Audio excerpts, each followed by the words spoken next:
Welcome, ladies and gentlemen. It's been 3 long weeks here at SRA. Welcome back to the best racing in North America, home of the SRA GT3 Team Series. 60 minutes of action-packed door-to-door racing, 6 divisions, 6 different championships on the line.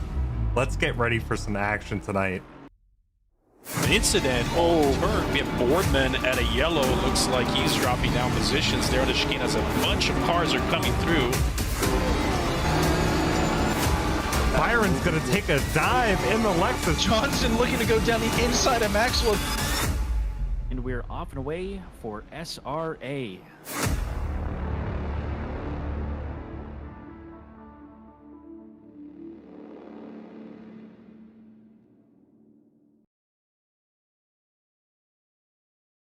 Good evening, SRA racing fans. Austin Whitescarver joined with John Donahue. Everybody's favorite paddock pass wrangler. And distributor of the Rubber Chicken Award. That too. Yeah. Well, I am excited tonight. We are at the Monza circuit in Italy, so we went from one Italian track to another. So a very short trip compared to most. And if you know anything from open lobbies in any racing game, turn 1 at Monza is always a treacherous event. So we will see what we have in store for us tonight. I'm in danger. That's what's in store for us. Yeah, it doesn't matter if you're in the very front or the very back. It is heightened senses all the way up to the turn, and once you clear it, you have a little bit more of a sense of pride because you got through it. It's also a wave of relief. You can unclench a little bit. You're like, oh my god, I made it through without dying. Yes. Yes. So since we are talking about the track, let's jump right into the track map. Like I said, we are at Monza, also in Monza, Italy. It is 5.793 kilometers or 3.6 miles, 11 turns, the pure speed of this track, also known as the Temple of Speed. So a kind of deceptive track, I want to say, just because it looks easy, because you're like, oh, there's not a lot of turns, it's a lot of flat out sections. You're powered down for 75 to 80% of the track, maybe even more than that. But some of these turns will catch a lot of people out. I know Ascari was taking names yesterday for a lot of divisions. Parabolica too, surprisingly. Yep, Parabolica. Those that don't know the names of the corners, that would be Ascari is 8, 9, and 10, and Parabolica is turn 11. That is turn 11, very easy to kind of start just losing the car and drifting out wide.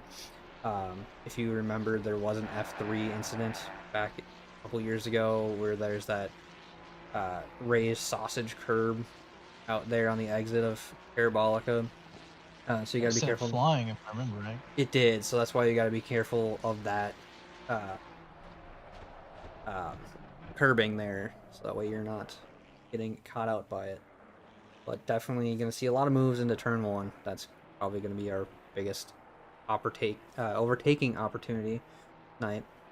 And then same with the Parabolica, in my opinion. What about you, John? What are you thinking? I saw a couple of very confident people put their nose in at Lesmos and be able to get it stuck, which is turn 6 and 7. I also saw a couple people at Ascari. One of those didn't turn out so great, so I'm hoping that we don't see any incidents there with that. But there's always the chance that we get some very brave people trying to do that. Yeah, I agree. Ascari is one of those corners that is one car only, in my opinion. Anything more or anything less is good, but more you tend to be finding gravel. That's another thing too, with Monza being kind of deceptively easy, you would think. The track limits are right there, so it is easy to hit the wall as soon as you step out or you hit gravel. It is not forgiving for any slight unsteps. Very true. Well, let's get into the driver standings. As a lot of the drivers are getting done with practice. We are getting closer to qualifying. So Douglas Mitchell still leading the team series here in 287, followed by Max Simmons at 272, Brian Ryder at 265, Dahey at 240, and Jacob Zitko at 222. That rounds out your top 5, all of them being gold. And if you notice, looking down into P12, Enrique has snuck their way into P12, overtaking Jack Polyak for the silver split. I mean, I'm not surprised. He did really, really well the last 2 weeks. So Yeah. we always knew it was going to be a good outing for him. I agree. And now we're going to get into the team series, and you'll notice that it is coming more to life for these top 5 drivers and teams. So they can have a huge point swing one way or another, just depending on who does well and who has a rough night. So Douglas Mitchell and Jared Seckham are in the lead at 439, followed by Dustin Fickert, Fire Queso. Then in third is Aaron Anderson, Matt Anastasi. Fourth is Taylor Molyneux and Dan Rebel. Then in fifth is your favorite team, John of Comic Racing, Landshark and Dahey. But one thing I wanted to point out too is P9 and P10 are holding their own, actually, being singles drivers. So Max Simmons and Brian Ryder both holding their own for the team standings, with being single drivers compared to the typical 2 drivers. And Brian Ryder, of course, the Maranello Masters. So he's happy these last 2 weeks. Team Factory is also pretty happy, I'm sure. Well, we are already starting qualifying. A lot of these drivers are starting their first out lap. Let's see who is 08. It'll be Lee. Fine, there he is. Put it on Lee here.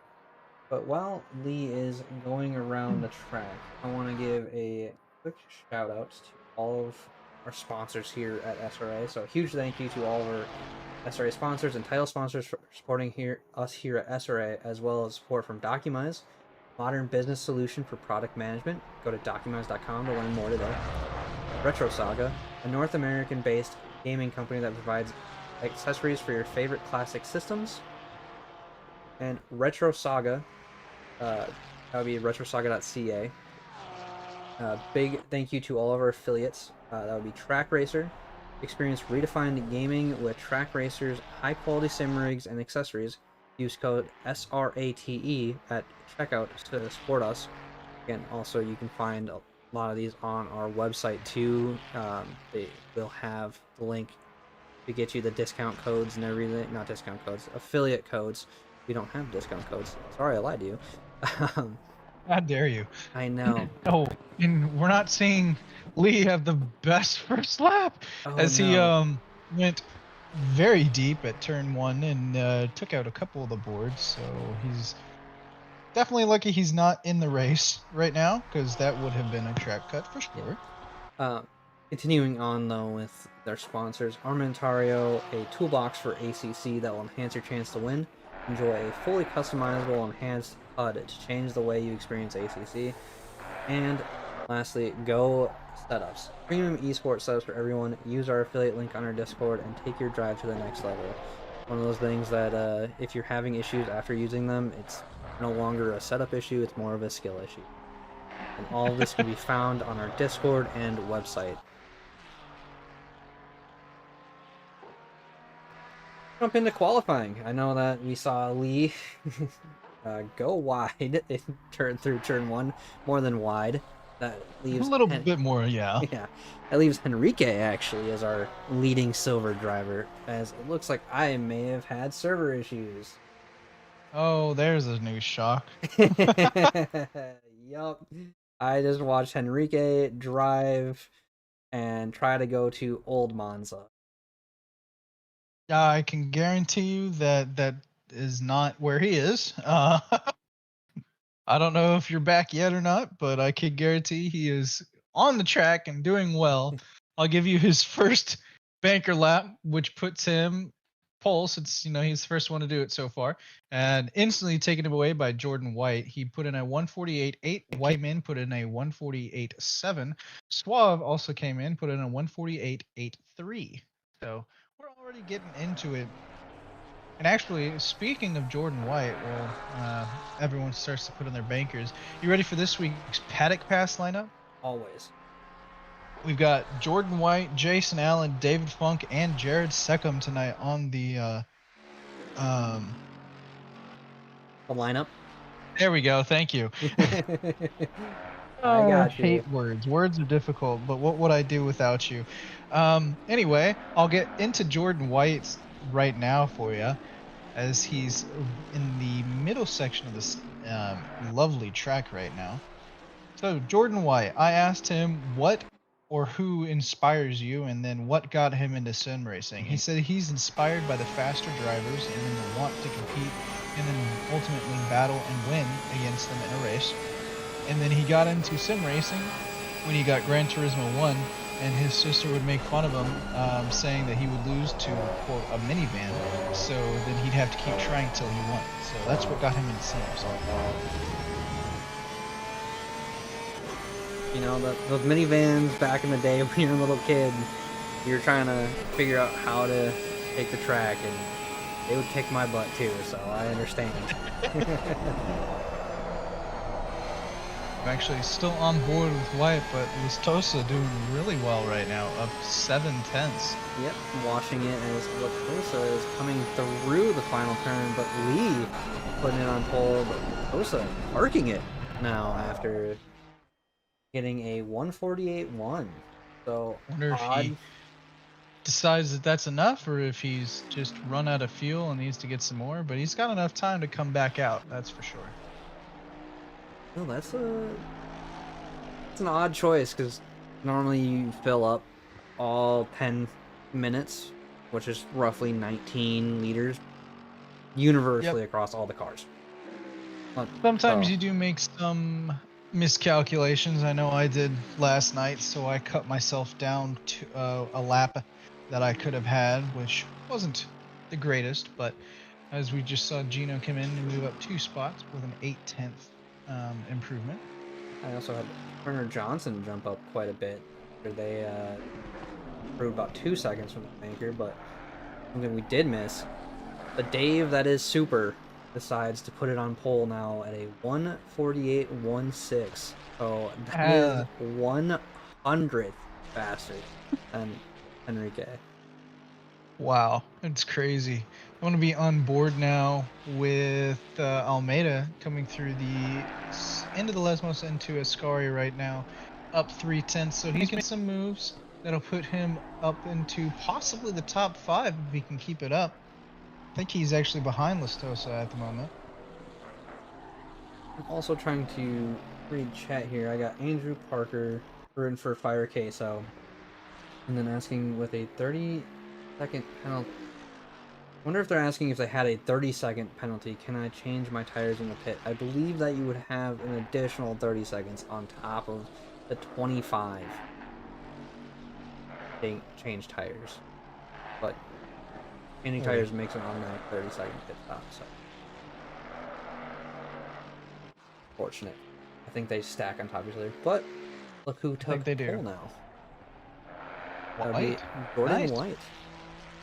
Almeida did move up. He moved up into the top, like I said he would. So hey, it always feels nice when you're like, I gotta do quick math, and then you're like, I hope this is right, and it turns out to be right.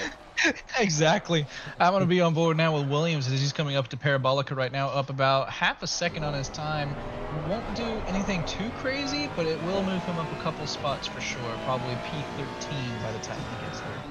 I'm just going to be on board with Jordan as they are fluttering on gaining and losing. And you can really see here, just from the bonnet cam, how fast this track actually is.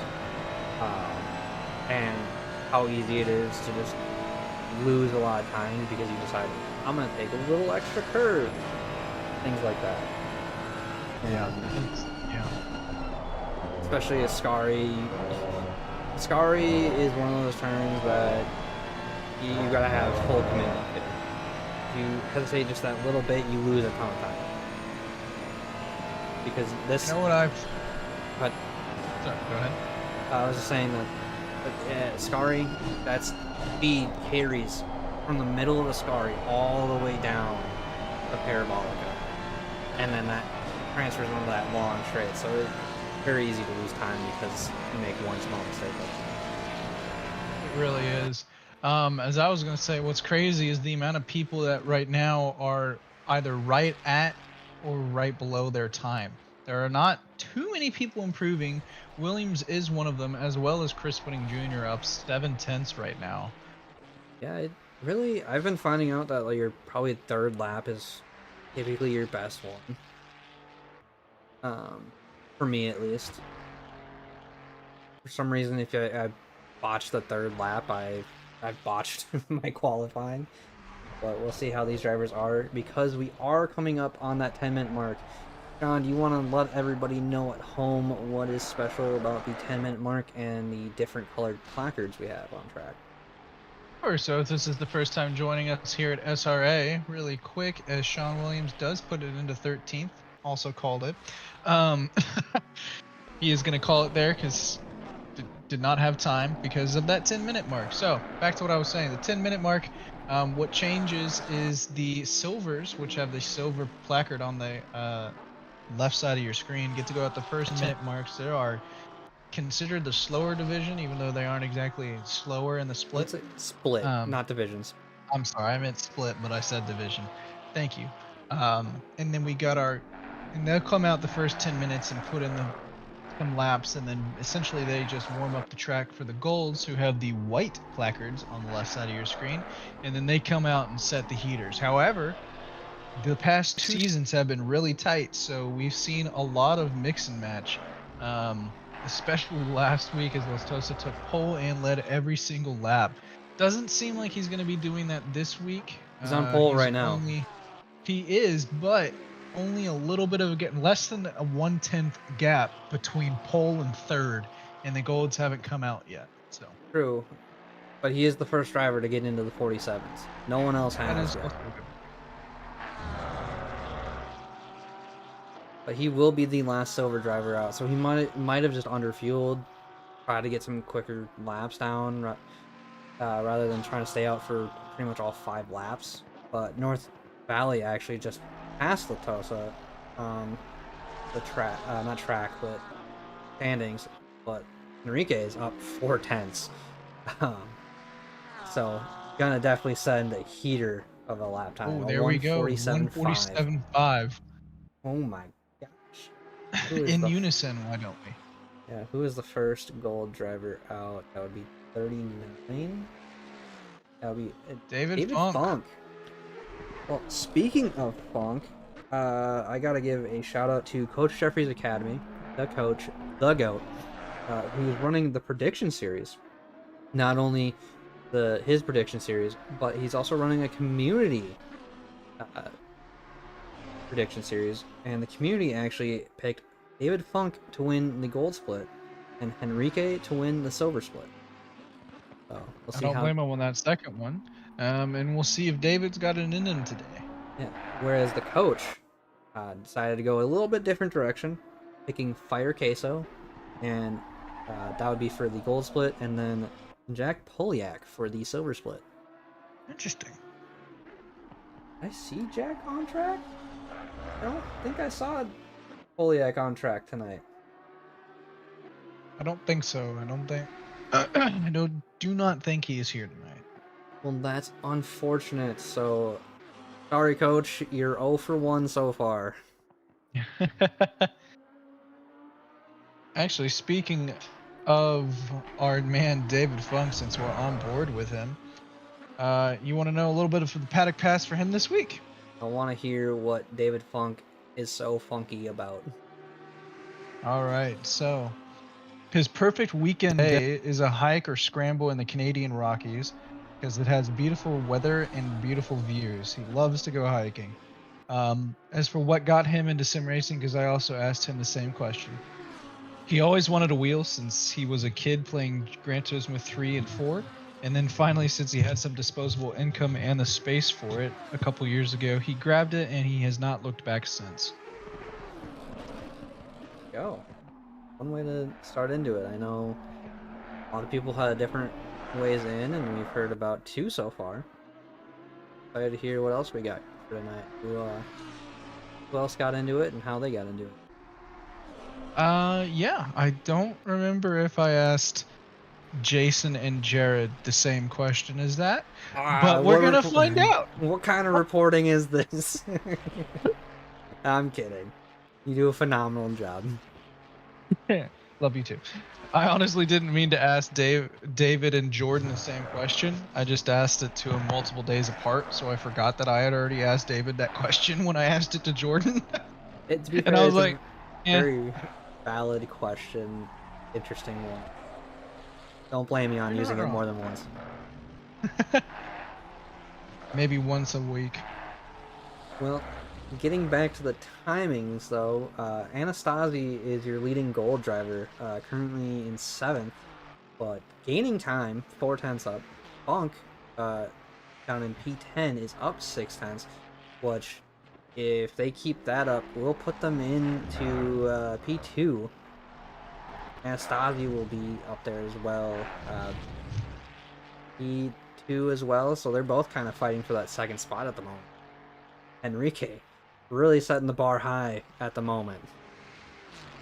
Just like we saw him do last week and the week before. Yeah. There we go, David Funk, P2, by less than 1/10. Yeah, and I don't think Anastasi kind of had a little bit of a rough parabolica, lost some time there. But moves in P3. It's in P3. See, who else is gaining time? That would, one of the Allens, that would be our Allen. If I can click the right name. Just past the line. Our Allen is there. Names are moving up and down the board as we are getting through halfway of gold qualifying. Our Allen up 2/10, brings him up to P19. Fire Queso right now up almost half a second, moves him up to P17. That's a, I saw in the practice before, Fire Queso was leading the time boards, so a little rough to see him down there, and hopefully Fire can have the Queso burn a fire under him. Oh my god. You're the worst.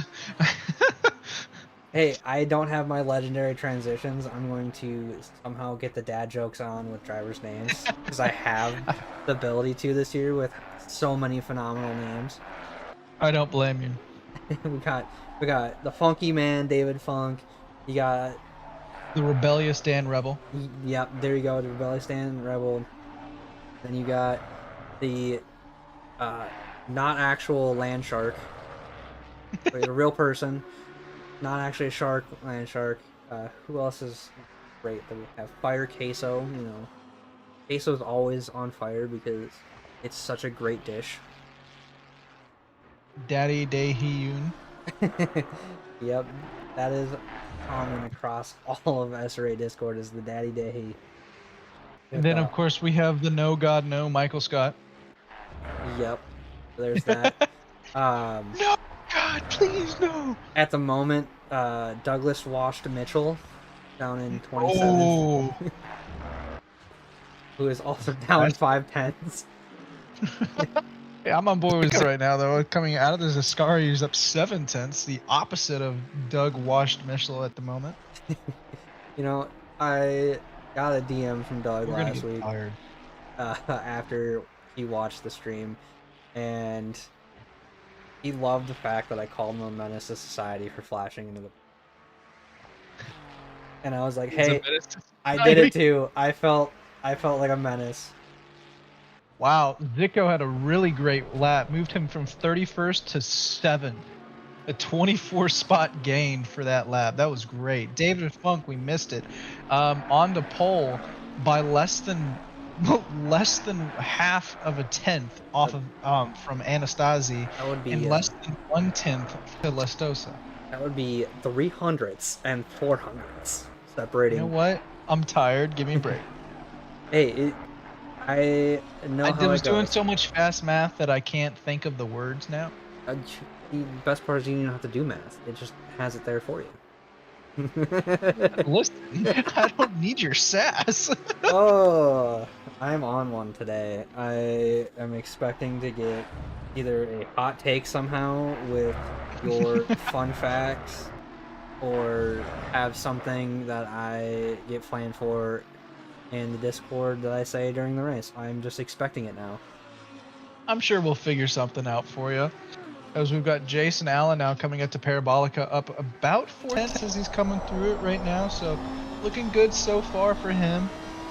Oh, I think Dustin Pickett just crept into the top 10. He did.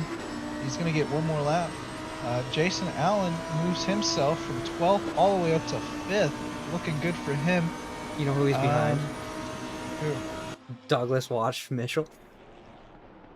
No, he's not. Who somehow put the lap together and put himself into Oh. P4. So he heard me talking about him through the universe. He did. He's like, I need to prove him wrong. Yep.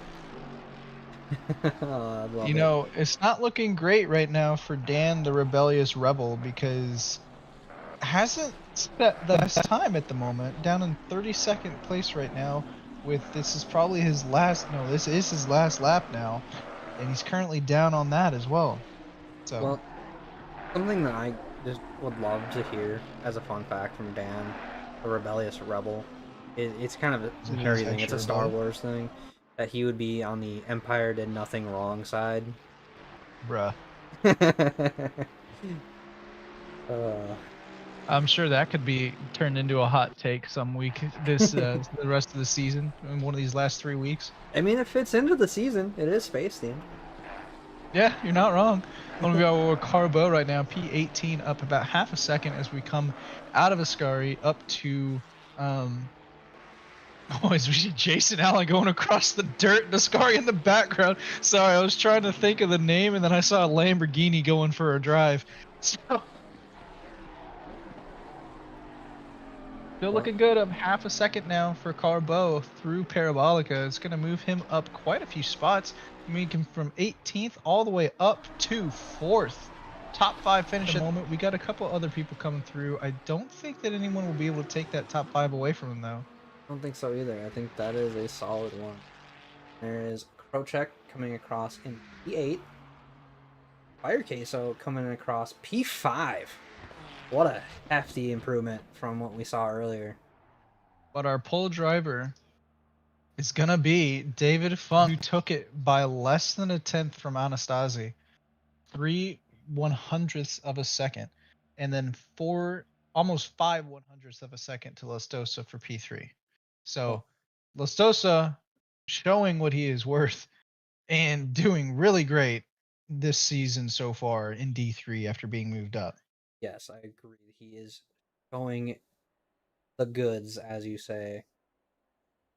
But one thing I want to point out is the pole manufacturer is a Lamborghini. Those of you that don't know how Lamborghini got started into racing, it's a great story. It all stems from the man of Enzo Ferrari denying them an engine and basically said, "Go home, farmer boy." And Lamborghini took that personally and created a car instead of a tractor. That's why we have Lamborghini as a rival sports car to the Ferrari. We just saw Dustin Fickert serving his penalty for the week. Yeah, do you want to take us through 32nd. some of the penalties we I have don't this have week? those written down, so how about you do it this Okay. week? We have car number 6. They have a 30-second next race penalty from last week. Then you have Dustin Fickert of 727 having a 30-second next race that would be added to their pit stop.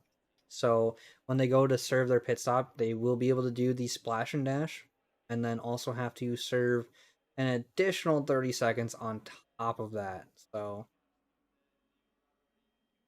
what you get for being naughty. Ooh, rude. Hey, I'm not the steward that handed it down, but stewards know they know. Sorry And for sorry for the current image in the pit, by the way. It locked me out of being able to move around my camera. uh-oh. Yeah, I've just been stuck on board here with David Funk for the last minute and a half. Well, it looks like you got it working now, and we I are gonna do. get the Whoa. infamous Le dog. Doug. But drivers have yet to go off the line to start, so I know they're probably getting a little anxious. I remember sitting there waiting. This race, from my perspective, I was the most nervous I've been since my first SRA race. And for the first 3 laps, my leg was shaking, even through qualifying and start of the Uh-oh. race. Oh, you didn't hit Control F7 there.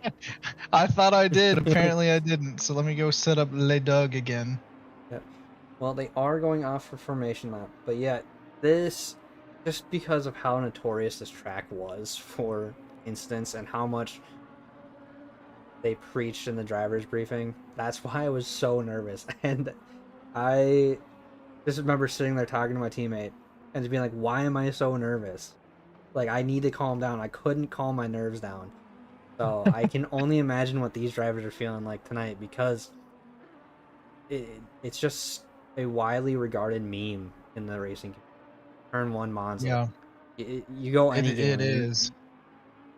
So It's impossible sometimes as well, no matter what you do. it's And like, it'll always turn into a parking lot at the back as well. So we're going to see the accordion effect taken into new extremes today. That's for sure. yeah. Remember Jeff from F1 games, if you ever played them? Oh boy. No heroics in the Sandoval, please. It's no heroics into turn 1. Yeah, no kidding. Monza. I always did heroics in a Sandoval, by the way. I Literally mean, every race at How at could you Monaco. not? Oh yeah, it would always be like, okay, time to just test the boundaries of track limits and see how many spots I can gain. Well, I also, always purposely crashed in qualifying so I could start from the back. I think my personal record was 16 spots at turn 1. see, I'm not good at Monaco, so I would purposely crash out it in qualifying. I just would. Oh, you just would? Yeah. Okay, it happened. Yeah. Hey, at least we don't have to do Monaco in a GT3 car. Imagine how Love to bad. do, I would actually love to do it.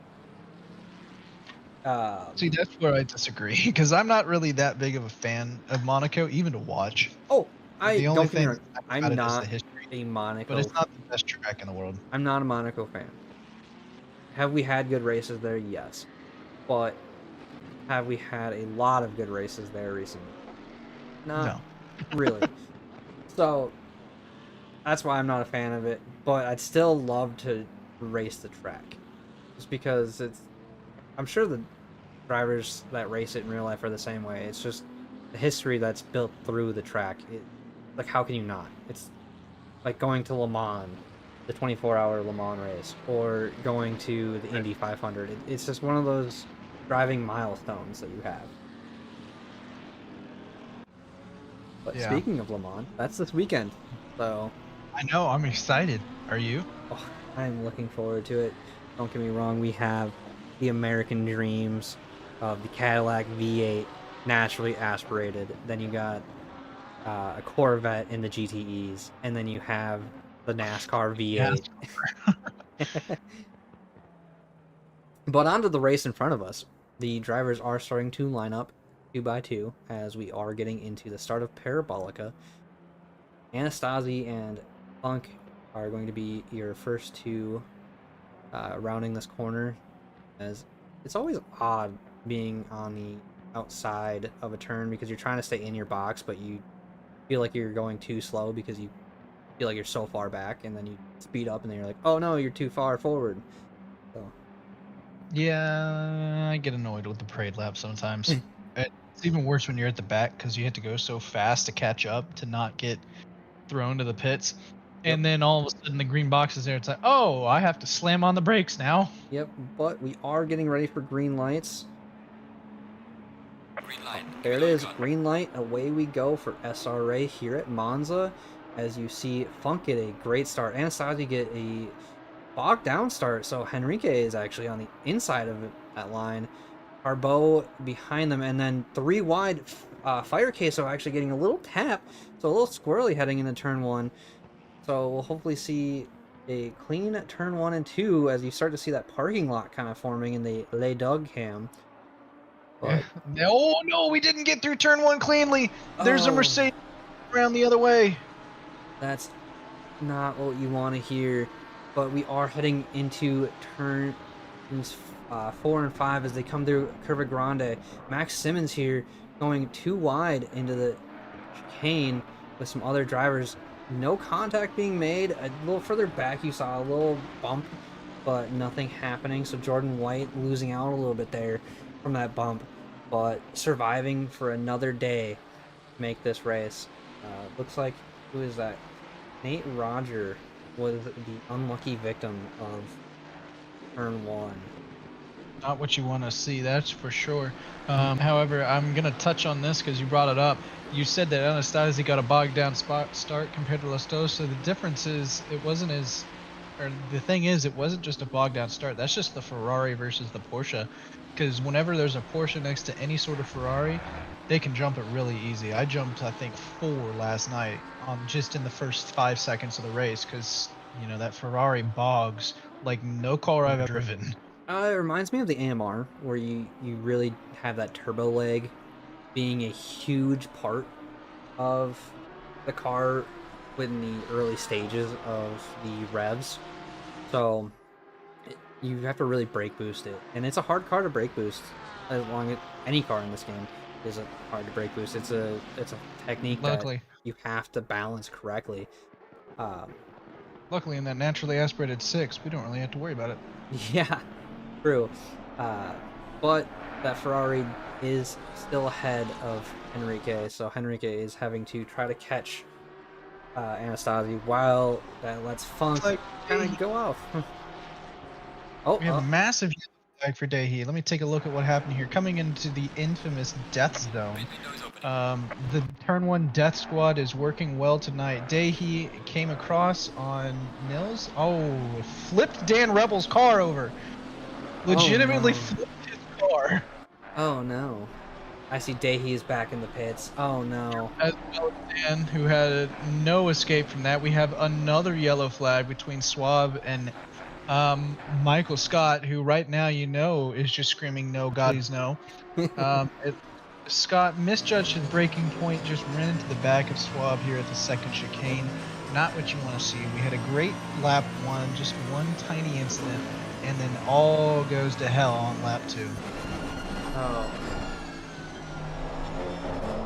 But at least I'm no longer the only person in SRA to flip a car. Granted, this one had help instead of it was just the car flipping as I'm going through a turn. Yeah.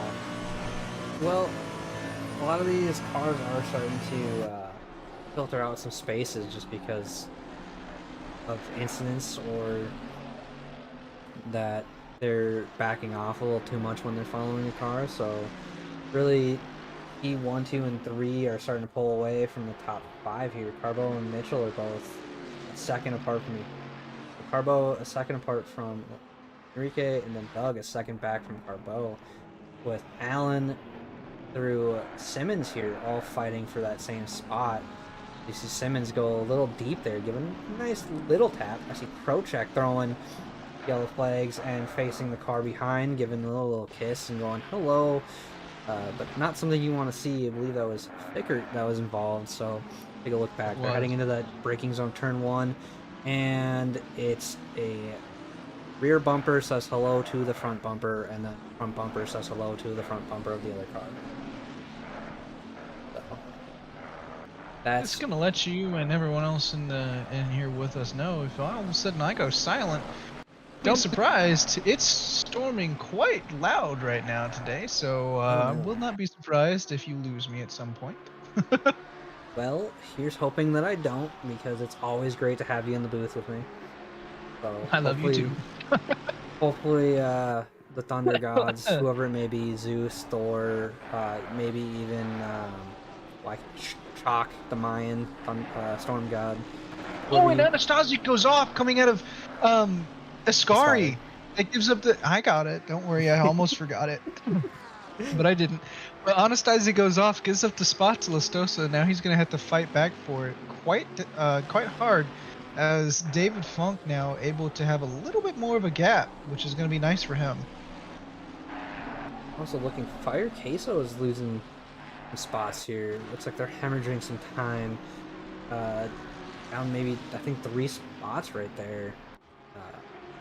Maybe they got a rough start out of Ascari, but North Valley, one of our first drivers to start pitting. Legitimately pitting. Incorrect, actually. Legitimately pitting, I should probably say. No. Because Secum, White, Gino, I believe, have all pit as well. See, this is why it's nice to have someone else in the booth. Correct me when I'm wrong. Exactly. Stop spewing your BS. No, I'm kidding. Moffitt and Molyneux. Not a good day for the Ghost Rider boys of Closed Fists. Oh no. So they're coming down into turn 1. I'm on board with Moffitt, as it looks like Taylor goes for an almighty send, hits Moffitt again as they spin around.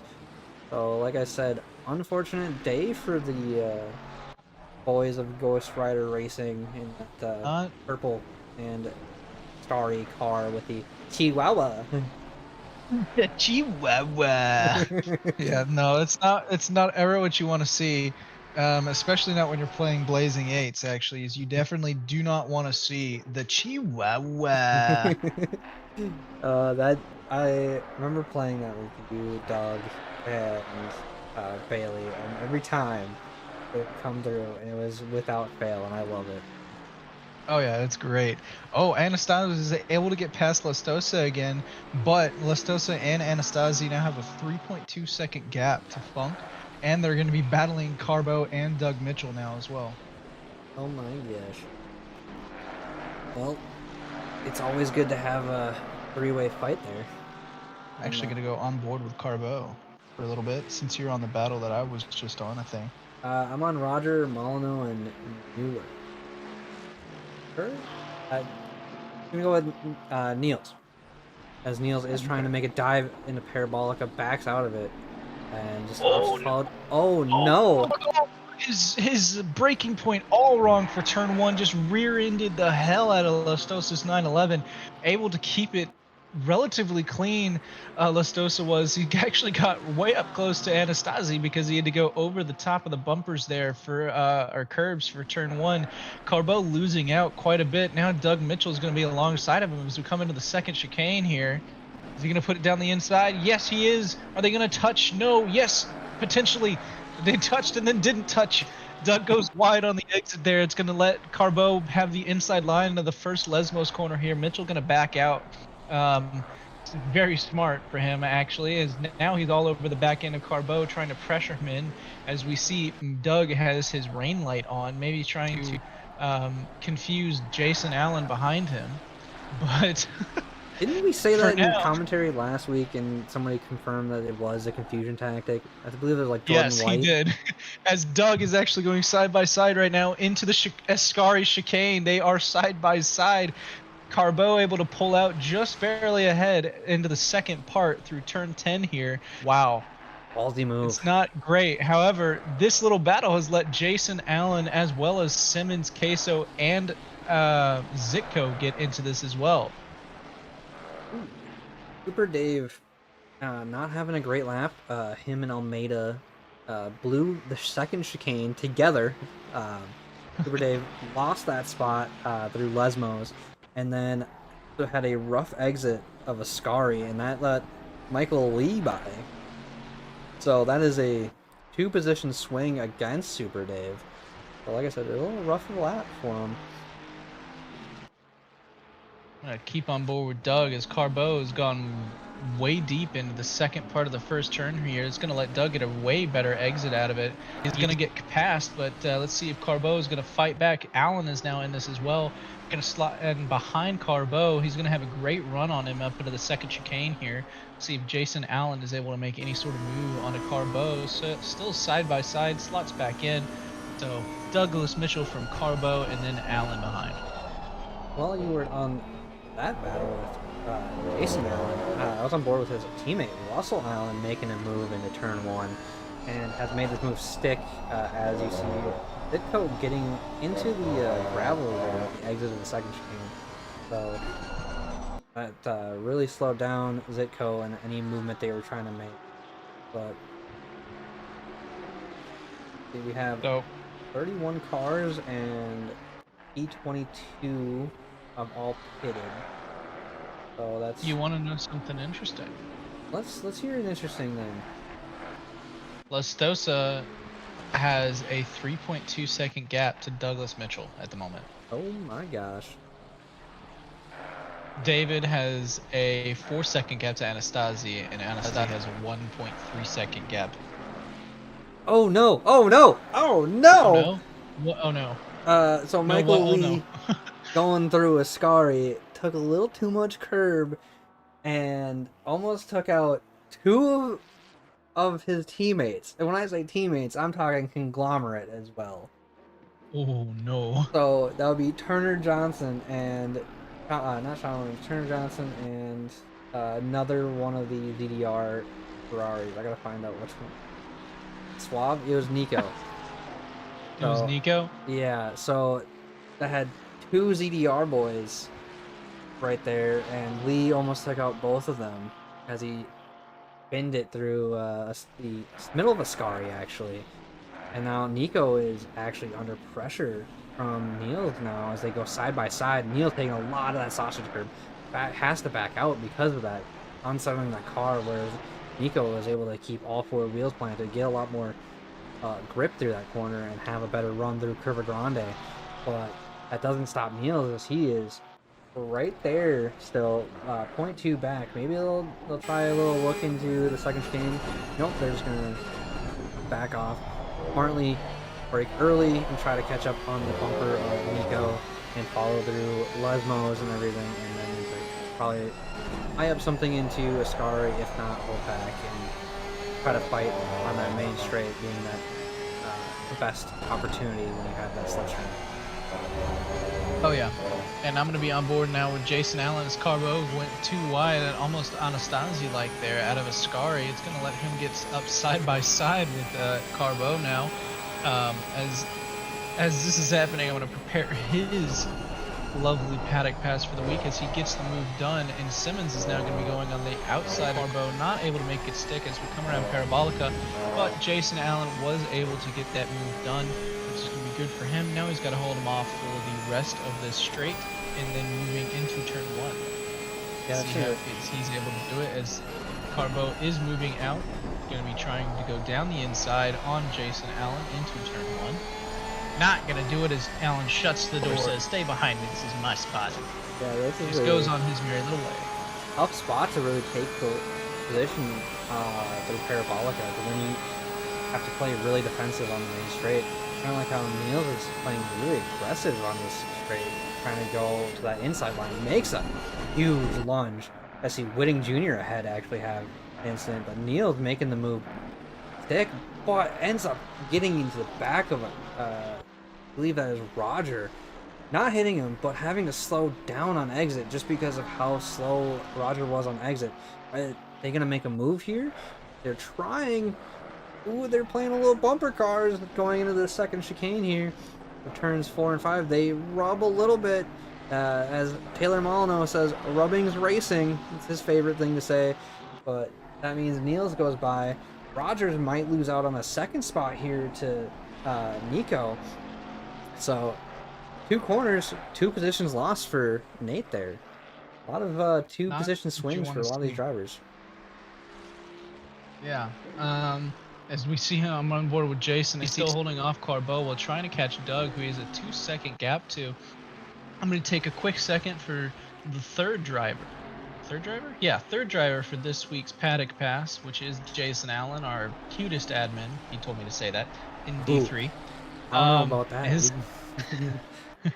We got Douglas Mitchell in here. Carbo go into the pits, by the way. But his best piece of advice: warming up does not equate to how well you're going to perform. For example, messing up in practice does not mean that you will mess up when it's time to race. So play a sport, do a presentation, whatever it is, something like that. but I thought that was a good piece of advice. And then his favorite car is actually a Honda Odyssey. He says that he has a lot of good memories in that from when he was younger, since it was his parents' car. So it's very interesting. You wouldn't think that a sim racer would have that as unironically be their favorite car, but he does. Hey, just It tune makes it out. sense. Just pimp out the Odyssey, put some turbos Oh in yeah, there. put a VQ in it. Turn it into a trumpet. Oh, God. I can only imagine. It's probably one of those sleeper cars that are out there that's way tuned. Oh, I think I've actually seen that before. Oh, Simmons is going to be right up alongside Jason right now as we come into the second Lesmos at the moment.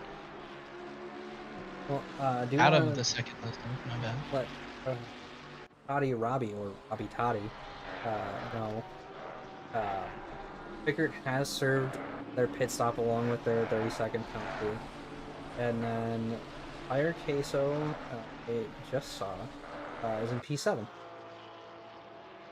In the middle of two fights, one being in front of him and one being behind him. I believe you're on the Alan Simmons fight, and I'm on the I am. Zitko and Queso fight.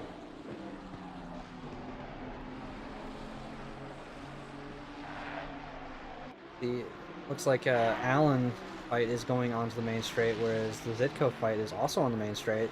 Zitko having a little bit better run through Parabolica, which allows Zitko and Queso to go side by side as we are on this straight, heading into this heavy braking zone. Zitko has the slight edge. Zitko has the full advantage now in this corner, having to take a tight first line, but able to take the normal racing line to the second part of it, and is now wanting to fight Simmons immediately after making this move.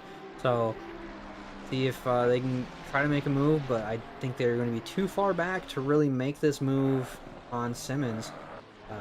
But is Simmons eyeing up anything? It looks like maybe they might be a little too far back as well.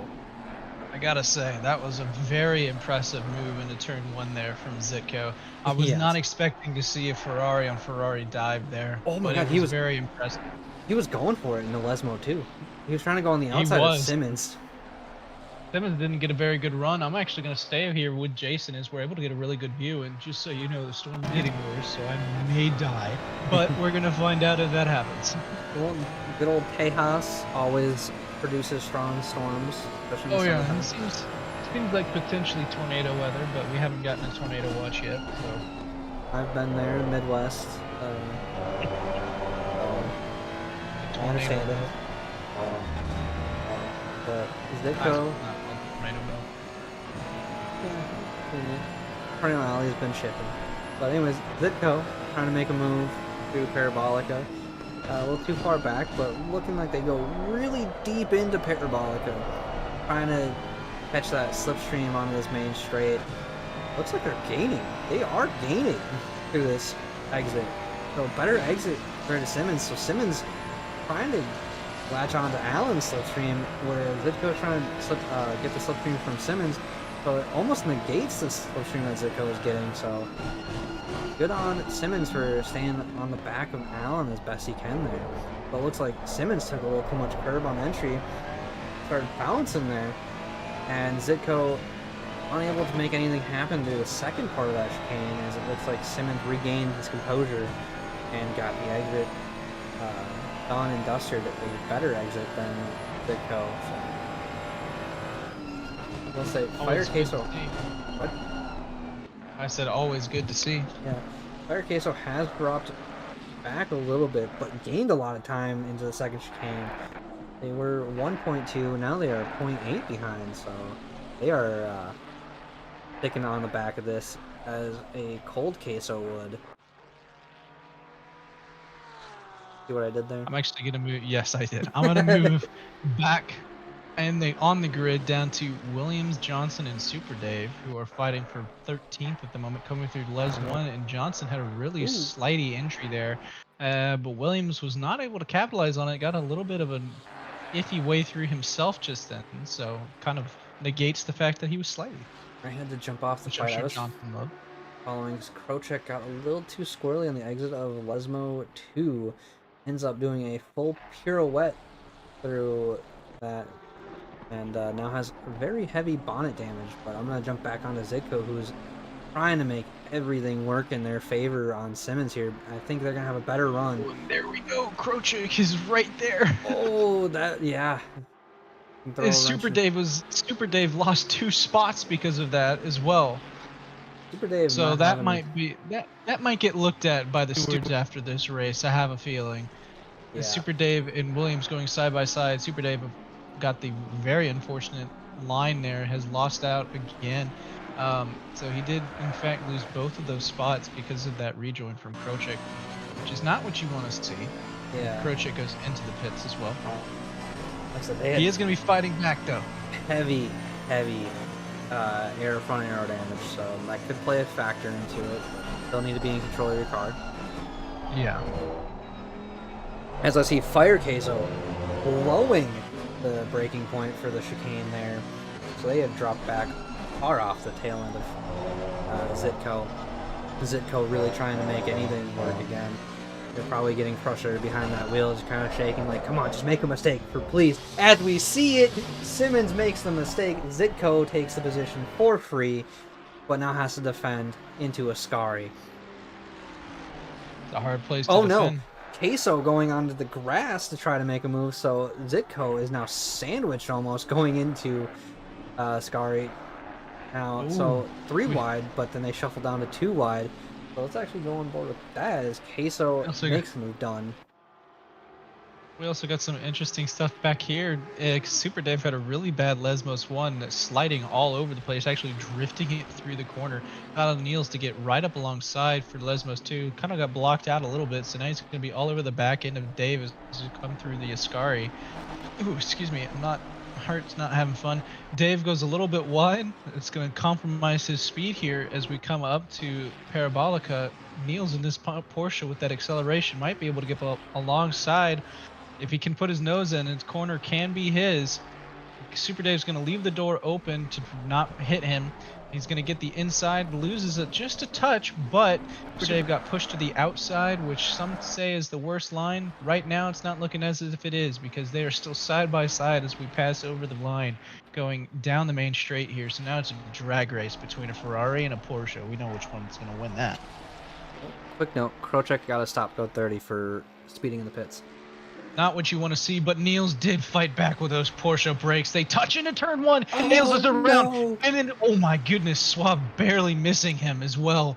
That was an impressive amount of car control from Suave and Niels. That's going to let Roger get up alongside Suave now, though. Not what you want to see for him after that first turn. Just my brain dying. I apologize. It happens. But let's quickly go through chat. We've had a lot happen. Sean Daniels giving us a good old wait. Darren Robashaw giving us a cheers. Also watching D6, so we appreciate you spreading the love around. You know, D6 has been wanting to be live, and they are finally live. So I'm glad that we're able to spread the love around. Know the curse, and then Durbin out front by 5 seconds for D6, and then next level commentator's curse by predicting his mistake as it was happening. Oh,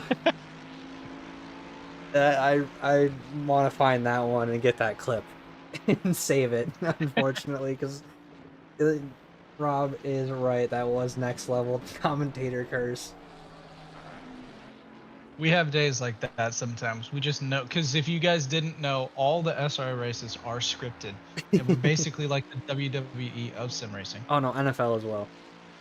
Yeah, that too. NBA, all the professional sports. But you know, we haven't seen him too much because he pitted early, I believe. Yes, he did. He pitted early, probably to try and undercut a lot of people. But Jared's second right now. Doing okay. He's down in 28th. I believe he was started up pretty high. I'm not entirely sure where. But would you like to know his perfect day? I would love to. Would like to do 18 holes of golf in the morning, play with his kid in the afternoon, some steak, potatoes, and broccoli for dinner, bourbon and racing the rest of the night. Now, hopefully that steak is medium rare, or else we're gonna have some problems. But you know, who knows? Maybe a hot take. Here we go. Hey, medium rare is the only way I'll take a steak. Good man. That's all I got. Burgers on the other Guys hand, didn't have a hot take for that one. burgers I will have asked to be a little bit more done, more on the medium level than medium level. That Range one when it I'm comes not to sure. burgers. Sometimes. But little update: Funk in the lead, 3.8. Anasazi second. Latosa following behind, 3.5. Douglas Mitchell 5 seconds. Jason Allen 2.2 behind, and then Zitko has caught the back of Allen. So that's gonna be a spicy fight as Zitko is flying. Driver on a mission actually. So I'm gonna actually pull off of Simmons here. They are trying to make a fight with Carbo. Both have pit, both are top 10 drivers, but I'm going to go over to the battle of Allen and Zitko, just knowing that Zitko has been putting in the laps. 48.4 last lap, whereas Jason Allen put in a 49.4, so a whole second faster. That's ridiculous. Like I said, Zitko is on a mission today. Trying to cut back and get into this top 5. None of these drivers have pit yet, so it's an open strategy as we are halfway through the race almost. We'll have like 2 more laps before we get to the 30-minute mark, so wild to say we are almost 30 minutes in and we haven't even gotten to John's fun facts. You haven't gotten my fun facts. My fun facts this week are actually about Italy, since we're in Italy. Last week was pizza. This week it's the country. Oh, just the country in general. Okay. Just the country in general. Yeah. So, did you know that Italy actually had a king, and they only ruled for 36 days? I believe they also had plenty of kings before. Knowing Yes, but European. after the dictatorship. Well, those are emperors, are different. Well, no, there were kingdoms throughout Italy. I'm aware. Okay. Yes. But after the dictatorship and after World War II, Okay. they voted to become a republic again, and then King Umberto II, I like saying that name, Umberto, ruled from May 9th to June 12th of 1960. Oh my gosh. Well, short-lived. It's like I forget what president it was that had a very similar reign of like 30 days after passing away because they passed away from pneumonia after giving one of the longest inaugural speeches. That's kind of a funny juxtaposition. Yeah. But while we were talking about kings, emperors, and presidents, Zitko made a move on Allen just through the slipstream and has now gotten past. So, see if they can start pulling away. And I'm gonna say the safe bet is yes, with how fast they are today. Zitko's gonna be one of those people that potentially could be a late win. I'm not entirely sure how you would describe it other than that, but Where did they even start? That's a good question. Where did Zitko start? oh, should we 14th. do my? Oh, you ho. Hey, no, I said they started 14th. I didn't say how many positions they gained. Okay, good point. Good point. Let's do my quickest winners and losers for the midpoint of this race. So, the biggest winners so far is Williams, who's up 18 spots, started on the grid P30, currently up to P12. Second biggest is Johnson and Niels, both up 17 spots, in 11th and 14th respectively. So they're doing really good right now. The biggest losers, unfortunately, the ones who had to retire the cars, as Fickert actually throws up a yellow flag. I'm watching it right now. Ascari claimed a victim. Oh no. The inside sleeping policeman curbs. I hate to see that. But our biggest losers, like I said, unfortunately, the ones that had to retire the car. But Krochik is the biggest loser on track at the moment. He's down 20 spots, started P9 on the grid, down into P30 after his incident, and then pit stop kerfuffle is what I'll call it. Oh, that's rough to hear. One of those nights that you want to forget about. I hope that it ends soon. Oh yeah. I'm gonna be on board with Moffat now as he's going to go for potentially try to go for a move on Gino into Parabolica here. Gino a lot slower than Moffat as we get into the second part of Parabolica. Gino being a Wawa stand. I love the Wawa. And of course, yeah. For those that don't know, Wawa is a gas station. Really good food. And of course, he has the Chihuahua as well. So. Yeah. Oh, and he goes deep in turn 1. Let's see if Moffat's able to capitalize on it. Does not go for the inside on him, which is interesting to me, actually. It's going to let him keep the position right now, as Roger has a yellow flag ahead of them. Seems to have gotten back on. Yeah, I'm watching right now, actually, through a replay. Roger went wide, hit both sausages, and ended up collecting Michael Scott on that. And they both get away. Michael Scott was given the position. Oh, you like to see that part. At least the stewards definitely like to see that part. Yeah. But you know who's now part of this battle, though? Who is? Taylor and Super Dave. Ooh, Taylor Molyneux, the man that gave out curses to me and you when we were in D4. A little bit, yeah. As we see Moffat right now is actually going to try to go down the side as Ascari backs out, which may have been a good idea because Gino just messed it up. Now he's going to be all over the back end, has to get out of it so he doesn't ram him. That's going to let Taylor get by Moffat. Taylor is on a move for Gino with that V8 power right now. As we come up into Parabolica. GRR on GR. He's going for it. Oh my goodness, he's going wide. Is Moffat. It's going to make him lose out the spot to Taylor as he gets through without really even having to try too hard, it felt like. I'm sorry, to Gino. My gosh, GRR on GRR. And violence. Gino is not done fighting though. Oh, let's see this. Gino right now side by side into turn 1. Which one has the balls to the brakes later? Answer is neither one. They break at the exact same moment. Gino's going to have to slot in so they don't have a collision. Super Dave is going to be right all over the back end of Gino now as we come out of turn 1. Did not have a very good exit. Actually came over the top of those bumps on the inside of the part of this track right there. Slowed him down a little bit, so Super Dave might be able to go on the outside here. As we come up into the second, let's see if he moves in. Nope, doesn't. Left his nose back in, so we're going to see what happens between this race. Common Doug L that I just saw on screen. Zitko, Oh no, what happened? Zitko putting pressure on Doug. Doug said, I'm out. I'm going to go to the pits. Uh-oh, I see yellow flags on track. Michael Scott.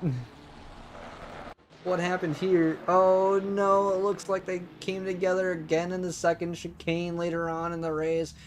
Oh, Scott and Turner. Oh no. So they came together at the chicane side by side. Door got closed. That good old vortex of danger. The vortex of danger. Yeah, and so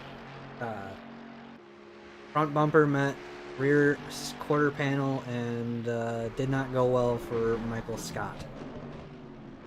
Not what you want to see. But we do still have some good fights going on around the track.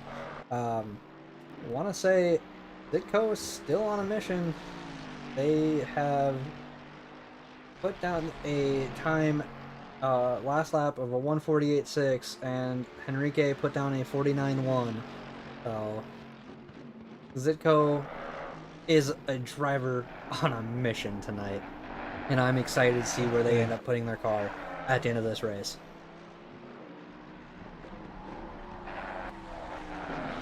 At the moment, Taylor has kind of been able to keep Gino, Super Dave, and Moffat at bay, as Super Dave was in fact able to get past Moffat. So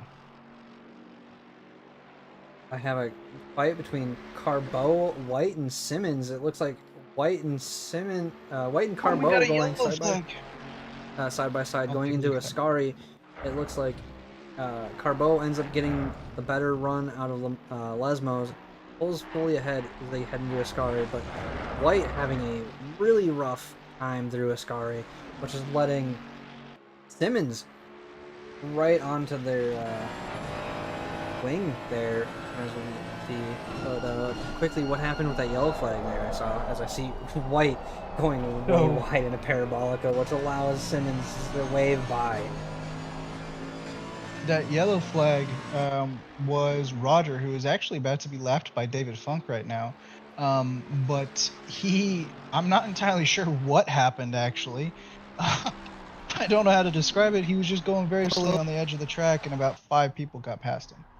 I wonder if he was trying to find out where Michael Scott was to potentially let them by. Oh, no, Nate Rogers, different car. Same livery, different person. Potentially, as I'm not going to be on board with Seckham. I don't know if you've been on board with him yet at all, but he is all over the back end of Whittick Jr. right now, and he has Krochik. Oh, never mind. Oh, and Whitting Jr. is going to be losing out a lot of time, actually. I think he had a compromised exit there. Is Seckham able to get past him like it was nothing on the main straight? As the David driver Funk is coming up behind both of them as well. So this is about to get spicy. But Seckham was able to get past Dustin. Fickert has a yellow flag, unfortunately for him. Anastasi's pit from P3. So one of the first. Fickert. Oh no. Oh, Oh no. Fickert went around at Ascari, almost took out Suave, it looks like. Looks as if he also maybe just called it a day. I know. Yes, he had. That's unfortunate. I know I'm on board now with Moffitt, Super Dave, and Gino fight. I know you were talking about that one earlier. Williams versus Anastasi is tight just because Williams was on the main straight and Anastasi just came out of the pits. It looks like Williams was able to make the turn, but Anastasi is going to be fighting back actually. Still on colder tires though coming out of the pits, so might jump over to that one here and see if Moffitt can make anything happen here on the main straight. If he can't, I will pop over to the Anastasi fight. But Super Dave going defensive line, going back to the normal racing line. Moffitt following, trying to get all that juicy slipstream. Not going to be close enough to make a dive into turn 1, so they just slot back in. But Super Dave goes really deep into turn 1. And Moffitt unable to make anything happen. So probably need another lap or so following. If we jump over to the Anastasi versus Williams fight. As I said, Anastasi did come out of the pits ahead of Williams, but into turn 1, Williams was able to take that position from Anastasi. But Anastasi all over the diffuser right now as they head into Parabolica, making a presence known by sticking their nose out, but nothing comes from it. They are now heading down the long main straight. I see R. Allen is into the pit. I see a yellow flag being cast for car 308. That would be David Lee, or Doug Lee. Doug Lee. Changing people's names now. Anastasi not close enough to make a move done there, so I'm going to hop onto Simmons, who is on the main straight, trying to make something happen on Carbo here, as there is a car coming out of pit lane, so that kind of limits their movement on track. Simmons unable to make that move, as they were not close enough as well. Following through that first chicane, looks like you're on the wing of Carbo there. That I am. So, I see Moffitt throwing yellow flags at Parabolica. What happened here? Like, him and Super Dave came together. A door that was closing, that closed on another car. That's unfortunate. It looks like Anastasi v. Williams is having some moves being made in through Lesmo's. Anastasi actually making the move out of Lesmo to Stick. So Williams actually lost out there. We missed that move. I actually kind of want to go back and watch it. Yeah, didn't go back far enough, but it looks like they went side by side through Lesmo 2. Williams took too much on exit and ended up losing out as they go through Ascari. Looks like you have a fight there. What's happening there? I do. Simmons and Carbo almost went side by side. They did actually through the first part of the Ascari. Carbo is going to be able to keep his position for the moment. However, Simmons got a really great run out of the exit there of the Ascari. So Simmons might be able to get him here as we come into Parabolica, putting his nose in. See if Carbo shuts the door. Nope, didn't leave the door open, at least for the first part of this corner. They almost come together there. Carbo getting a very good exit. Gonna let Simmons just slot back in. See if he can't get the slipstream and make a move in turn 1 there. That was so close. Very. I can't believe how close they got without touching. I imagine like some net code would happen there.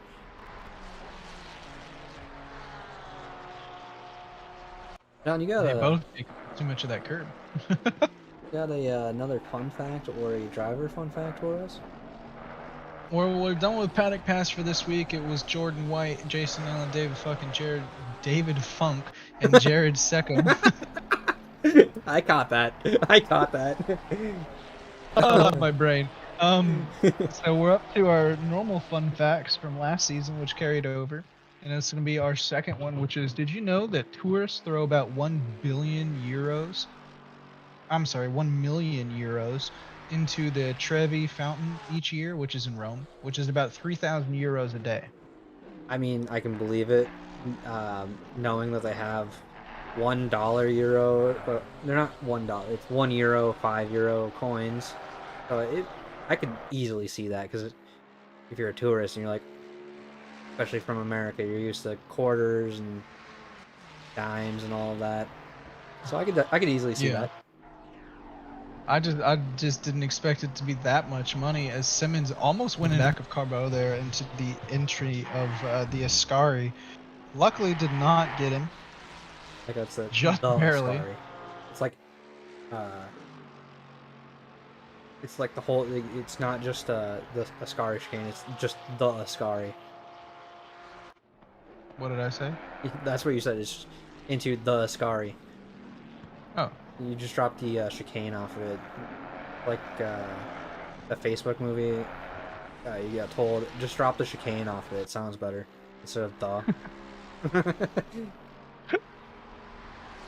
So Simmons, now not in a great spot to be able to make a move, has been constantly falling back over the past few laps here. It's going to leave him very vulnerable to Allen right now, as Allen is slowly but surely been catching up within a second now of Simmons for medal for P16. So it's going to be interesting. Haven't touched on it for a while. Need to touch on it now. Touch on it. When I first mentioned it, that they passed Doug because Doug decided, I don't want to fight, I'm going to the pits. Was 5 seconds behind Henrique. Is now 2.4. Last lap was a 48.4, whereas Henrique was a 49.0 now. And Zetko put in a 148.3 as the fastest lap so far. Wow. That's ungodly race pace so far compared to everyone else. That is unbelievably ridiculous. So Zetko saying, I may not have qualified very well, but I know my race pace is way better than you guys right now, and flaunting it up and down this track. Talking about race pace, Simmons just had to prove me wrong. This lap has closed it to back within a 10th now as we come into Parabolica. Oh, and Carbo did not get the best exit there or entry into Parabolica. So it's going to be interesting. Simmons with that V8, if we'll be able to catch up to that Ferrari, which, as we know, is all powerful. We actually got Williams and Anastasi. That's what I was actually about to touch on. I've been following that one. Williams had the better run through the main straight. Anastasi took the defensive line to the first chicane.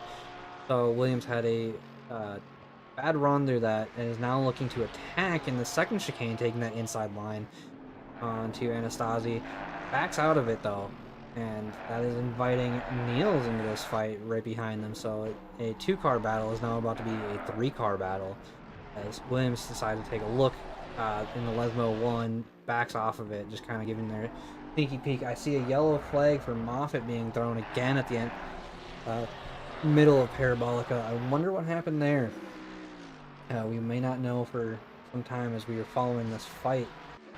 Both of us are fighting. We are following a fight for position. You having a stroke? No, I don't smell toast, so we're good. You say you don't smoke toast or you don't smell toast? Either one is probably a good thing to not do.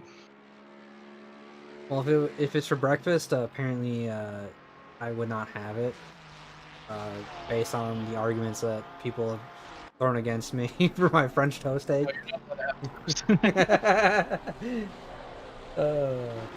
You got out lucky this week, though. No hot takes so far. So far. However, you might have one about the last fact of if you dislike coffee or anything like that. So we're gonna find out. Not the biggest coffee. Now that's almost a hot take right there.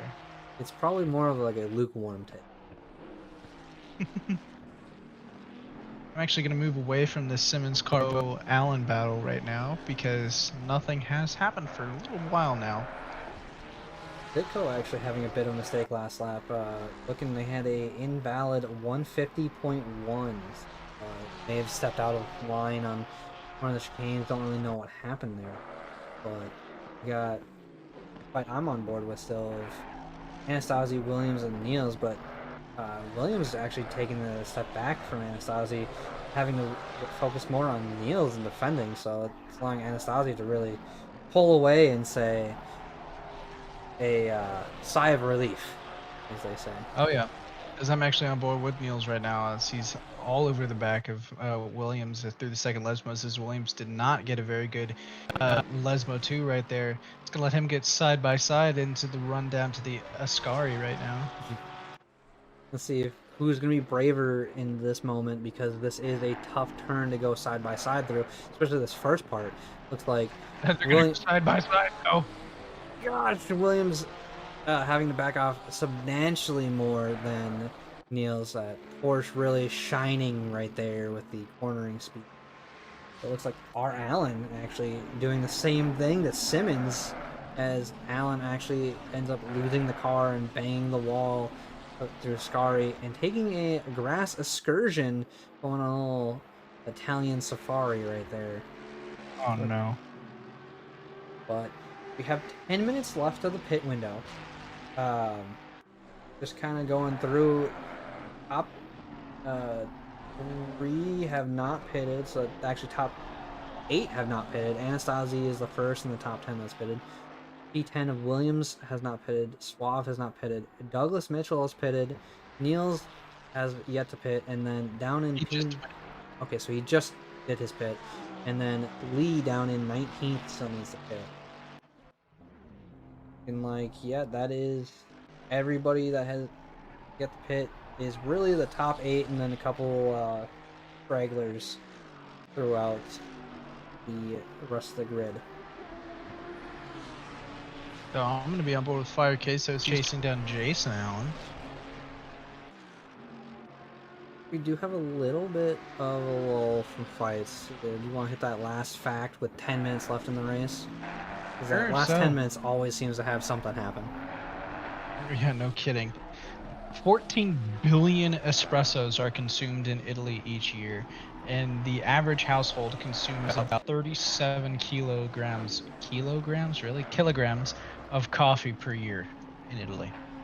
What coffee? That's a lot of coffee. There's a lot of coffee. I couldn't imagine that. Like I said, I'm not much of a coffee drinker, so. I like coffee. I don't like coffee that much. Not on the.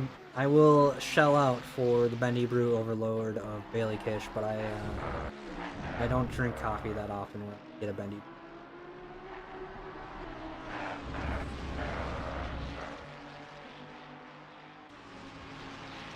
Like I said, kind of a lukewarm take. Not really super hot.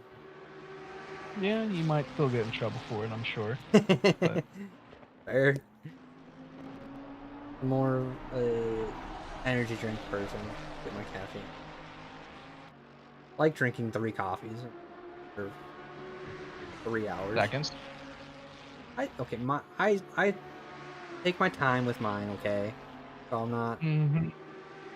I make it when I get up in the morning for work. I make it, and I get to work at 8 o'clock, and I finish it right about lunchtime is when I finish it. So I take my time with it. So, Like- I got a question since we've got less than 10 minutes now. Anyone that you would see as the current nominee for Rubber Chicken Award? Easy for me, Zitko. If they don't get podium, Zitko. Like, when I'm saying podium, I mean he won podium. Yeah, he's up 11 spots right now. I don't think he has pit just yet. We've still got a couple of people that still need to pit. Someone that we haven't really talked about too often today is Johnson. He's up 20 spots right now. 20. He started in the P28. He's up to P8 now. Yeah. I don't know if he has pit or has not pit though. Has not pit. Also has had a couple incidents though today. See what ends up happening. Pit. But considering that Anastasi is right behind him, and then There he goes. Pit. yep. So we'll see where he comes out. I think he's gonna probably come out around who's 256. Davis. I think he's gonna come out right around Davis if he gets his pit stop correctly. Eventually, we're gonna find out though. Because right now I'm board with Doug Mitchell as he's coming through turn 1.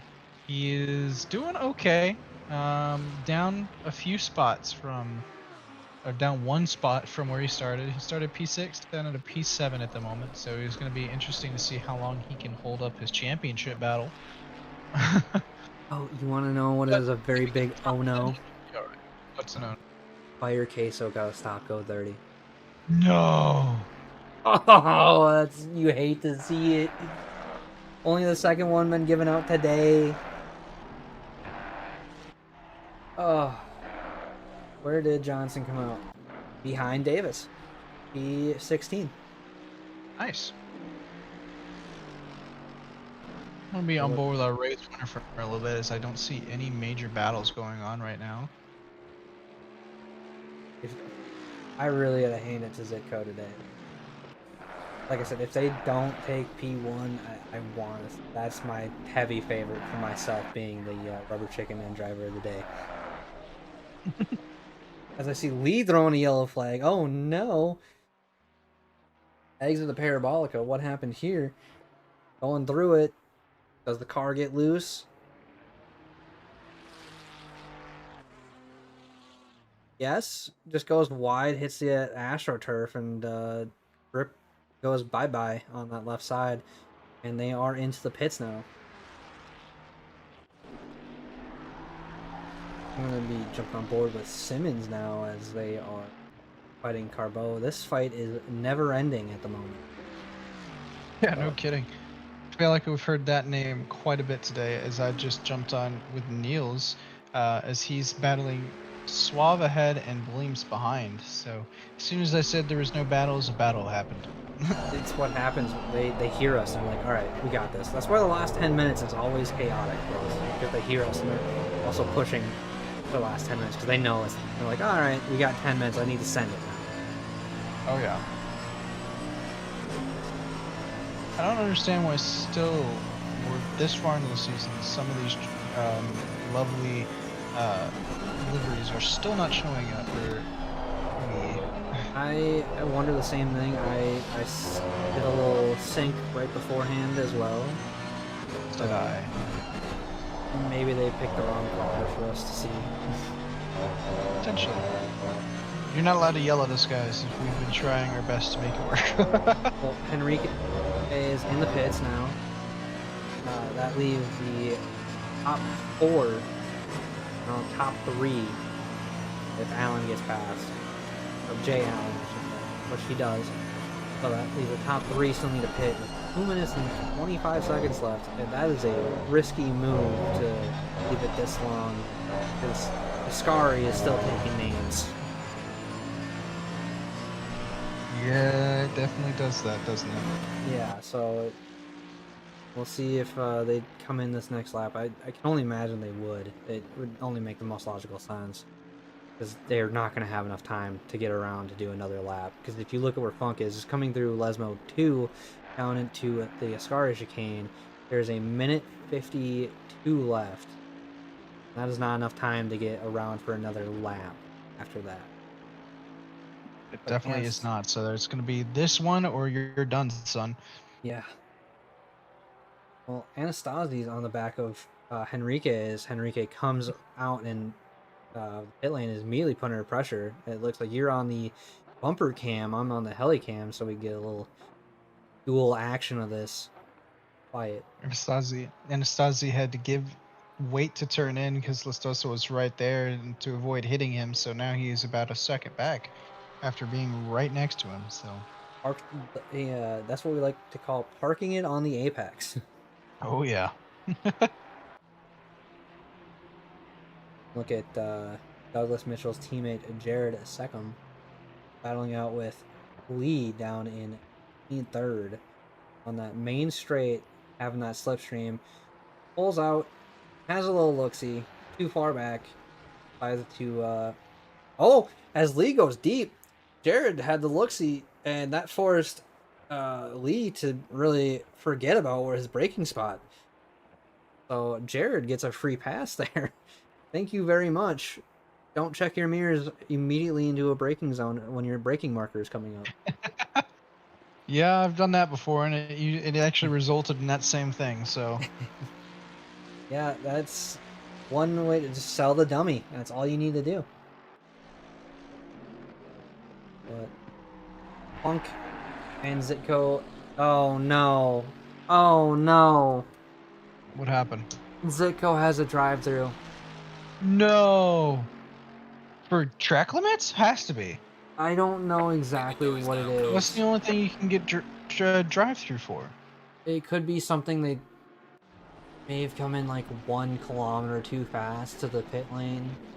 That would still be a stop-go, though. I don't think I could be wrong. I remember done Doug. it. Okay. I remember Doug telling me back when we were commentating D6 that you could get a drive-through for speeding in the. And it was immediately after he came out of the pit lane, so that's the only reason why I say that's what it was. But that is heartbreaking if you are Zitko, because there's only a minute 50 left in this race. And that's gonna cost him. That's at least a 30-second drive-through. I forget how long this pit lane. It's like 34 seconds. I got the things to do this. Let's look at someone that has pit lane execution. Douglas Mitchell, 38 seconds total in pits, with a 5-second stop. That would be 33 seconds. So Yep. Math is mathing there. Math does do math, yes. Well, Funk is on the final lap, 11 seconds ahead of Henrique.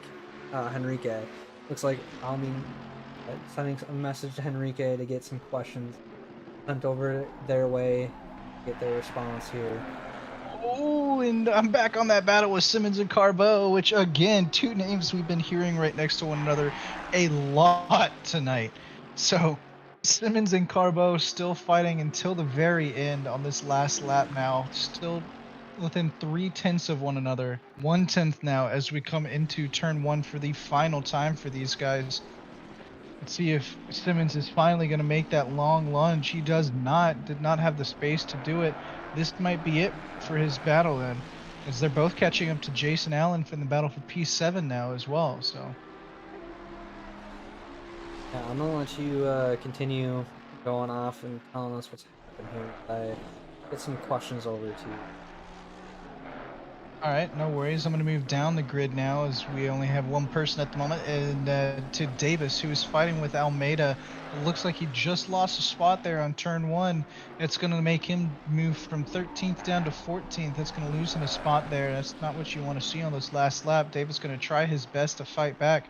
Taylor Molyneux also 7/10 behind Johnson, some Mercedes and Mercedes action. Doesn't look as if anything's going to be happening just yet, as we do see Simmons and Carbo are side by side now as we come into the Ascari next. Carbo was able to get a little bit better of a run, just be able to get in front of Simmons here just barely. I'm going to ride on board with these guys for the rest of the lap now. By the way, Funk As we're is coming coming through the across Ascari. start finish line now, so that's Funk T1. Well, starts at a P2, Yeah, unless he has a massive accident. But Simmons does not seem like he's going to be able to get up to and past John Carbo. well, Ditko is now serving Oh, their... I'm going to take that back because Carbo all over the place here in the last corner. That made for some good TV action there, but nothing came of it, unfortunately, for Simmons. Man. So it's going to be Carbo, then Simmons to finish off that battle. Next, we've got Davis on Almeida. Is Davis going to be able to get back to Almeida just barely too late there on the brakes? So Almeida is going to hold it from Davis. Molyneux now all over the back of Johnson, gets a little slidey, going to lose out to him as well. All these fights that I was like, wow, this might be it. So far, it's been it. Yeah. Williams is going to come in behind Niels for P20, running out our top 20. Super Dave coming in for 21st. Then further back down the grid, we've got Jared Seckham, who did not have the best race today. Didn't have the best race today. Qualified P19, down at a P22 to finish it off today. Then we've got Lee for P23. We've got Roger and Whitting Jr. fighting to the very end here for 24 and 25. We got Fire Queso bringing it home in P26. Not what you want to see after initially a great start to the race for him. And then bringing it home is Moffitt, the last driver on the grid, P27. Well, who do you think was your driver? Your rubber chicken. My rubber chicken award? As much as Ditko unfortunately went down to P13 there. Or P14. Yeah, he lost out, but I'm kind of thinking potentially Johnson, Right, because he started 28th on the grid. I'm not entirely sure where he finished. I believe he finished up pretty good. You can correct me if I'm wrong, but he did have a solid finish, so I believe we can bring Johnson up. I'll get in touch with some of these people. Waiting for Henrique to respond back so we can Funk and Johnson back to giving Henrique text message basically and trying to get the interview that way.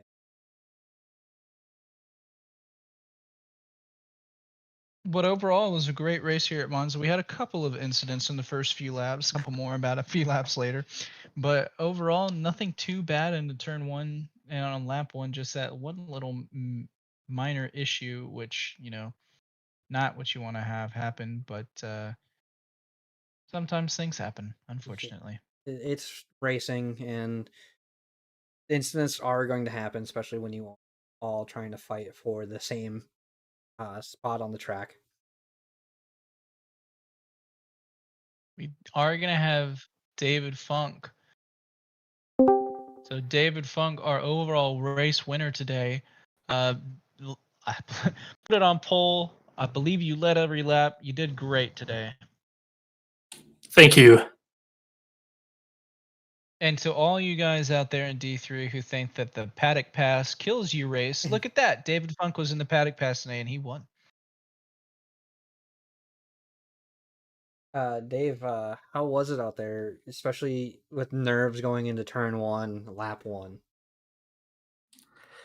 I was only worried if he got a good jump at the start, but since I was able to pull away, I felt confident that I could take the corner how I wanted, and I did. And then it was smooth sailing after that, luckily. Yeah. Were you at all aware of the charge that Zitko was on, and was that maybe putting pressure on you if you were aware of it? I saw that Zitko had basically got to the same delta as what Douglas was at for a bit, and figured he was on a charge of some sort, but also figured that it was like 12 seconds on my delta, and it is hard to make up that in 20 laps. I just know that we were looking at the times there, and I believe their race pace was mid 48s the entire race. So, didn't I know that you were probably more focused on not dying through a lot of these uh, corners. Yeah, the car did try to step me a handful of times, and I was almost thought I was going to spin a couple times, but luckily I didn't and held it together. Well, you just know that Lustosa is going to hear this and go, damn it, I was so close. If you had a spin, he would have been right there to capitalize. So I'm sure that you're happy that didn't happen, and he's unfortunately disappointed that it happened. So Yeah, definitely, and had a bit of a scare going into the last corner or halfway through the last corner, one lap. I don't know, three quarters of the way on, when all of a sudden, right near the apex, there was a car sideways, and then right at that moment, the announcer said "yellow flag ahead." But yeah, it was a little late at that point. gotta love it, right? How was the tire wear tonight? I know a lot of drivers this season have been saying, "Oh, tire wear has been pretty bad," but it was more pronounced here at Monza for a lot of people. I think it wore a little bit more than other tracks, at least more unevenly. I had 1.8 on the rears and yeah, on the inside of the rears and 2.2 on the outside of the rears. So it definitely wore unevenly. I didn't feel it too much though in the driving actually. Like the car, I'm sure I still had a 45, like a 48.4 in there, but I just couldn't put it together. Overall, though, good Well, race. Glad that you ended up surviving literally every part of Monza. Thank you. well, once again, great job tonight. We hope to see you up here again, maybe one or two more times this season. Who knows? Um, and I can't think of other words that I'm trying to say. Austin, help me. I mean, I don't have any other questions at the moment, but if you got any closing remarks, you can certainly get those out, and we can get those to the fans. Got nothing for you. Again, good job surviving tonight. It's a deceiving track, as I like to say. It looks like it's going to be an easy time, but these corners will catch you out. Yep. Thanks a lot. Have a good night, guys. You too. Well, unfortunately, neither one of the choices for our Rubber Chicken Awards seem to be able to have an interview so far. I see Zitko in a channel, but he hasn't said that he's able to. And Johnson, I have not heard anything from yet. So Well, I did get a message back from Henrique. So obviously it's another fantastic race, and I obviously wanted to find out and pick his brain about his qualifying strategy because we saw him go out twice. So again, I thought that was a little odd, seeing as normally you just fill up your tank 20 liters and bang out your 10 minutes. Um, their strategy was to make two exits because the Porsche in hot lap overheats the tires a lot, and it was the best thing to do in the situation. Obviously, paid off for them. I believe starting what P2 or three P3. They started P3. P3, so paid off for them in the end. So good strategy call there. It's something that you don't typically see in SRA. So it obviously threw us for a loop. I asked how was the start to the famous Monza Turn 1, obviously because Anastasi got bogged down compared to Henrique's Porsche, and that allowed Henrique to get kind of side by side. and maybe even attack Funk, but unable to. But into turn 1, tried to attack the leader, but they defended well, so I thought I would just maintain my pace and follow the leader.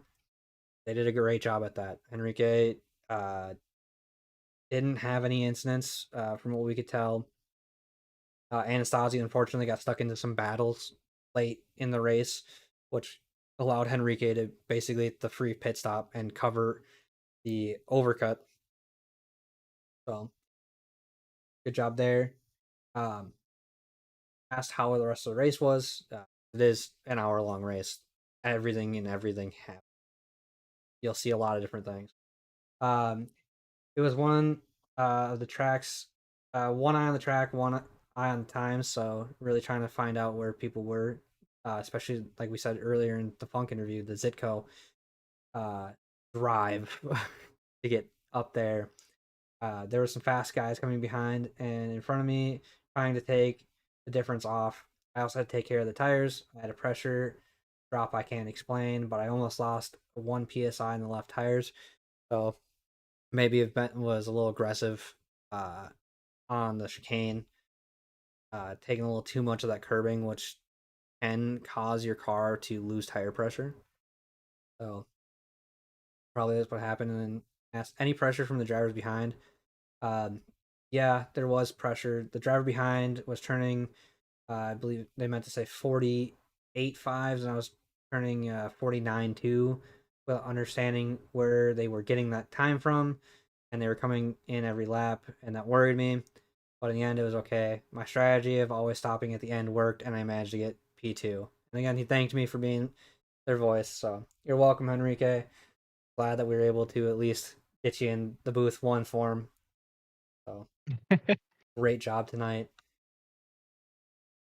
And a great job to all our D3 drivers as well. We saw a couple people have some race incidents. My mind instantly goes to the rebellious Dan Rebel unfortunately getting rolled at turn 1, which I don't know. I'm sure that that's going to come up in the race review and it'll be very interesting. Yeah. But there were a couple very unfortunate incidents. Unfortunately, neither one of our Rubber Chicken Award winners did respond at all, but congratulations to Johnson. You did win the Rubber Chicken Award, with Zitko being the runner-up. Again, unfortunate for Zitko getting that drive through right at the end there. It's a tough feeling. I was there at Imola last week. I literally got it on the last lap as well. I know that pain. But yeah. got any closing words tonight before we send it off to what I believe Wet Donington next week? Yes. All I have to say is get your sausages ready because we're going to Britain. And it's accurate weather for Britain. Yeah, that is Rainy. very accurate. Well, again, huge thank you to all the sponsors that you see on the ticker above us. That's been going on throughout the entire night. Huge thank you to our partners and affiliates that you can find on our Discord and website. Huge thank you to the admin team for everything you do. We would not be able to put these on every week without you guys. And then huge thank you to the drivers who always provide the entertainment, and we just add that little bit of extra spice. It's always fun to add that spice. Exactly. So thank you again, SRA. We had a blast tonight. Look forward to seeing you next week.